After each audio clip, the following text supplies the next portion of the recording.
बोलिए बांके बिहारी लाल की जय।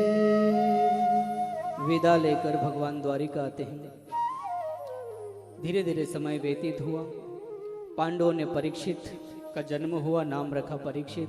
पांडवों ने परीक्षित को राज्य देकर वन गमन किया। आज परीक्षित जी राजा बने हैं। मन में विचार आया है कि जब से राजा बना हूं तब से राज्य शासन ही कर रहा हूं, और एक राजा का कर्तव्य होता है कि वो प्रजा के बीच में जाकर प्रजा का हाल जाने।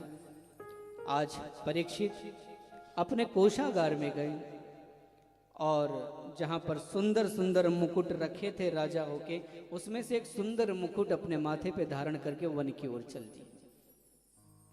रास्ते में गए तो क्या देखते हैं कि एक काला कलूटा पुरुष एक बेल को मार रहा था और पास में खड़ी खड़ी गोमाता रो रही थी।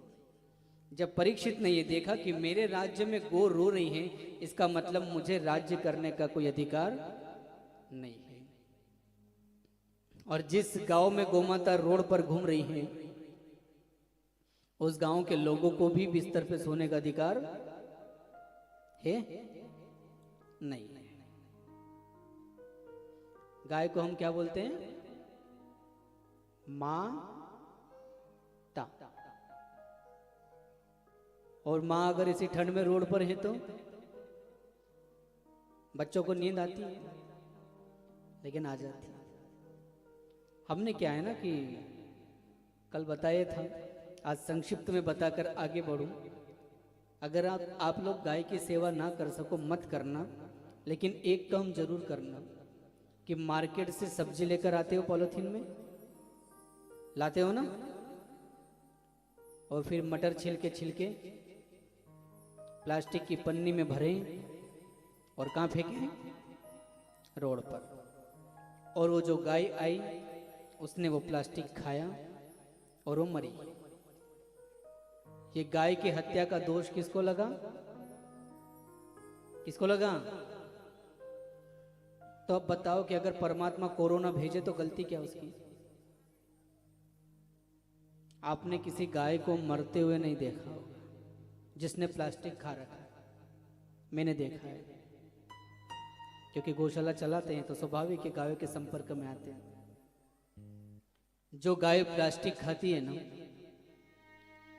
वो सांस नहीं ले पाती, पूरा मुंह फट जाता है और उसकी जुबान पूरी बाहर आ जाती है, आंखें इतनी मोटी मोटी बाहर आ जाती है, पूरा पेट अंदर बाहर होता है, लेकिन फिर भी सांस नहीं ले पाती, क्योंकि वो प्लास्टिक उसकी आंतों में जाकर चिपक जाता है, सांस नली में। और प्लास्टिक ना सड़ता है ना गलता है, कुछ भी नहीं होता उसका। तड़प तड़प कर वो गोमाता मरती है, आप देख भी नहीं सकते। हम लोगों ने जब शुरू गौशाला स्टार्ट करी, एक गाय दो गाय रोज मरती थी, तो मन में आता भी था कि या तो मेरे कर्म गलत हैं तो गाय मर रही। डॉक्टरों को बुलाते थे और डॉक्टर बोलते थे कि गुरुजी कुछ भी कर लो, ये गाय मरेगी मरेगी, जिंदा रह नहीं सकती। मैं पूछता था कारण, बोले इन्होंने प्लास्टिक खा रखा है और पूरी आंतों में प्लास्टिक चिपक चुका है। मुझे विश्वास नहीं होता। मैं ये सोचता था कि ये डॉक्टर सरकारी है, और सरकारी आदमी कितना काम करता है आप सबको पता है ना। तो मैं डॉक्टर से कहता था तुझे पैसे चाहिए बोल, दवाई गोली पैसे हम सब देंगे, लेकिन तू बचा। और बोलता कि मैं भी इंसान ही हूं। मुझे विश्वास नहीं हुआ। और जब वो गाय मरी तो मैंने उसका पोस्टमार्टम करवाया, और पता है उसके पेट से कितनी पॉलीथीन निकली?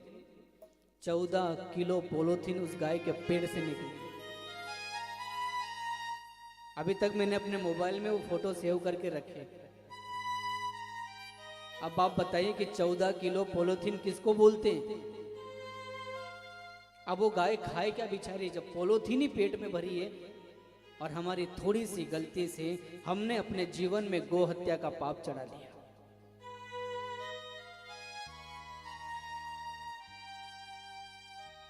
और हम लोग बोलते हैं कि हमने तो कोई पाप ही नहीं किया, ये भगवान कोरोना भेजता है, कभी क्या भेजता है, कभी क्या करता है। अरे शुक्र मनाओ कि वो कोरोना ऐसे भी बुरी बुरी चीजें भेज सकता है।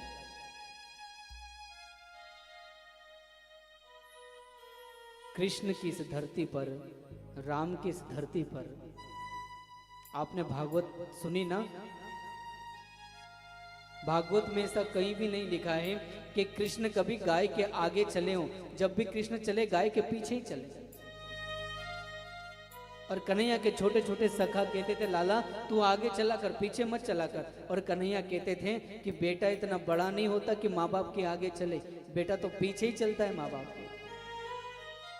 अब आप लोग विचार करना कि हमें गाय को बचाना है या गाय को मारना है।